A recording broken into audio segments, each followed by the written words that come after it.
మకర రాశి వారు ఈ మకర రాశి వారికి ఈ వారంలో మొత్తం 4 గ్రహాలు అనుకూలంగా సంచరిస్తున్నాయి. ఎక్కువ శుభఫలితాలను లాభాలను అందుకుంటారు. భాగ్యంలో రవి సంచారం వల్ల అధికారుల అండదండలు, అనుకోకుండా నూతన అవకాశాలు, లేకపోతే విద్యా సంబంధన విషయాల్లో సత్ఫలితాలు, నూతన ఉద్యోగాలు, ఉన్న ఉద్యోగంలో పదోన్నతులకు అవకాశం ఉంది. దశమంలో బుధ సంచారం ఉంది. వృత్తి ఉద్యోగ వ్యాపారాల్లో ఆనందంగా పనిచేస్తారు. మంచి అభివృద్ధిని సాధిస్తారు. ఆదాయం కూడా అందుకుంటారు.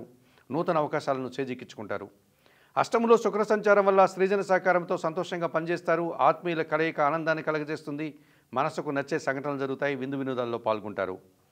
తృతీయంలో శని సహకారం ఉంది. శని తృతీయ భావంలో సంచరించడం వల్ల జన సహకారము, పరివార సహకారంతో చాలా పనులు పూర్తి చేస్తారు. ఇంట బయట సంతోషకర వాతావరణం ఉంటుంది. వ్యవసాయ రంగంలో మంచి లాభాలు అందుకుంటారు. షష్టంలో గురువు సంచరించడం వల్ల కొన్ని విషయాల్లో మీకు ప్రతికూలత కనిపిస్తుంది. విద్యా సంబంధన విషయాల్లో ప్రతికూల ఫలితాలకు అవకాశం ఉంది. పెద్దల సహకార లోపం కనిపిస్తుంది. పని భారము, శ్రమ, ఖర్చులు పెరిగేటువంటి సూచన కనిపిస్తుంది. ఈ రాశి వారికి వారంలో సోమ, మంగళ, బుధవారాలు అనుకూలంగా ఉన్నాయి. దానాలు ఇచ్చేటువంటి క్రమంలో శనగలు కానీ, పసుపువర్ణపు పండ్లు కానీ, గురువారం రోజు గురువులకు కానీ, పేదవారికి కానీ, పేద బ్రాహ్మణులకు కానీ దానం చేయండి. స్తోత్ర పారాయణం విషయంలో నిత్యం గురుచరిత్ర పారాయణం చేయండి.